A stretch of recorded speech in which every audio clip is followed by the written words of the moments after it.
The day I moved into my apartment out here, I found a Coke dealer. And then it was right back to every day, every single day. And that's when shit got real bad. And yeah, that's when it got real rough.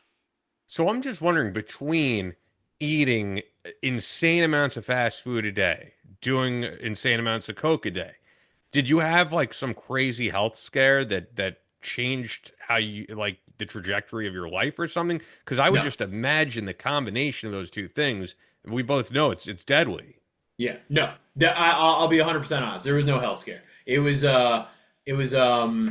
what made me want to get clean. And I technically it was a health scare, but it was not the reason for it. So in 2019, right before that year I got sober, but before I got sober that year, I had cellulitis in my leg.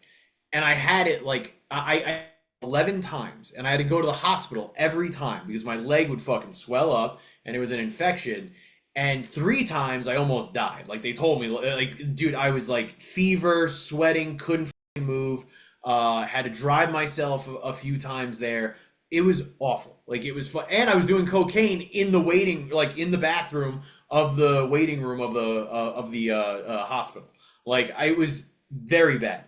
But none of that made me want to get. None of that was a scare. None of that was a scare at all. I'll tell you what it was, and it's so weird because this is like my like 550 pounds, practically, and I wasn't, but like practically homeless, right? Like just kind of like couch surfing. At this time, right before I got sober, I was splitting a shitty apartment with a buddy of mine who moved out to do comedy. But like, trash apartment, no real job. I can't really move. I'm binge eating and I'm binge doing fucking drugs and drinking and all that. And I'm awfully depressed, but that's not my rock bottom. This is when I got so it's so weird that this is what it was. One night, I drank a whole bunch of booze and I went to go buy cocaine, and I was driving down Sepulveda Boulevard and I was trying to get arrested. I remember clearly like trying to like get myself caught. So I'm like swerving in and out of fucking lanes and shit. Like I'm just speeding down this fucking main road. I go Why pick was up. that your mind frame that you wanted to get arrested? What's that? Why was that your mind frame that you wanted to get arrested? This is very sad. I wanted to kill myself for about a month. Like I wanted to just because I hated what I was like. I hated every fucking part of my life at this point. Like I'm at like a low. I can't control myself. Nothing is going my way. I had burned a lot of friendships. Like I'd burned a lot of bridges. I didn't have anyone out here that I cared about. Like I had no one, and my life was not going in the way I wanted. So I wanted to kill myself. And I had looked up a way to kill myself that was like foolproof, that I wouldn't like hurt myself or just make myself like a vegetable. So I had this whole idea, but you just said I'm doing massive amounts of drugs, I'm eating massive amounts of food. I don't have a lot of money. I don't have a real job at this point, but I kept trying to save up enough money to buy this thing that would have made my suicide pretty easy. But I couldn't do it because whenever I would get $200, I go and buy cocaine. So it was a fucking, constant. So I don't remember, like, I couldn't tell you that I had an idea or a plan of like, oh, I'll get arrested. And that'll, like, it was not, I was just like, fuck it. I just want to get arrested. Fuck this. Yeah. Like, I don't You're even not think in the I right had mind state.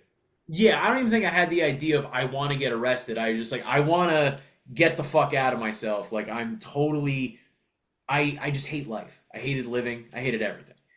I go and pick up the cocaine, and I got like another 6-pack in the car. I'm just drinking it, and I make it back to the apartment. I'm like, all right, well that didn't work.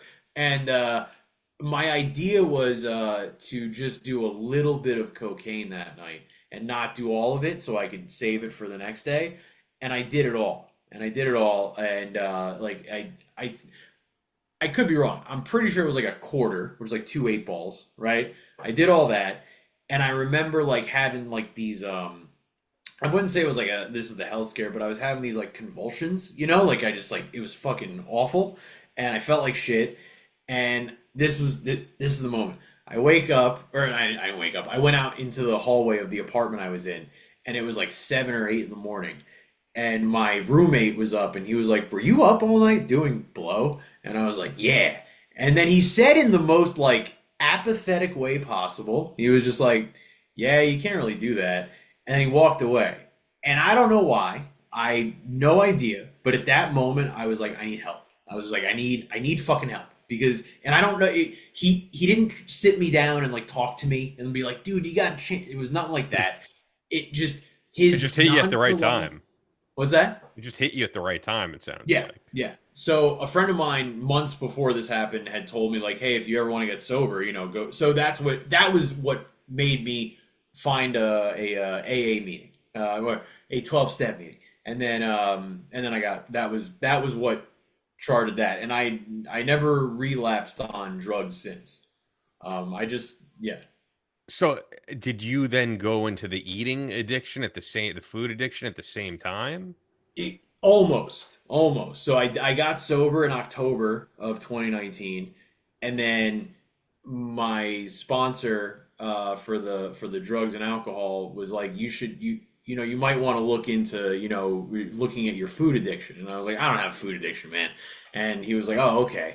And then I met someone at a show who actually has ties to the Insane Clown Posse world, which is very funny. Very, very, very, very, like, just totally fucking, out of this world connection. They were talking about being sober, and when I went up to them, I was like, oh, I'm newly sober. And then they were like, I'm not that sober. And I was like, what do you mean? And then they told me, and like, it just made me cry. Like, I just started crying when they were talking about, like, they were sober with food. And I just asked them, like, can you help me? And then they were like, yeah. And they took me to a meeting for, a 12-step program for food addiction.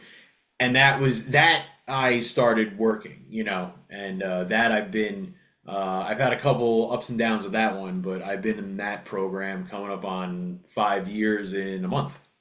Wow. Yeah. Thanks for checking out Battleline Podcast.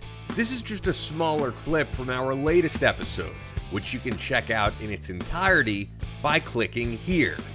While you're watching, be sure to hit the subscribe button and thumbs up the video to show your support. Now, if you'd really like to help us out, click the thanks button below to make a donation. It goes directly to us in keeping Battleline Podcast going for you.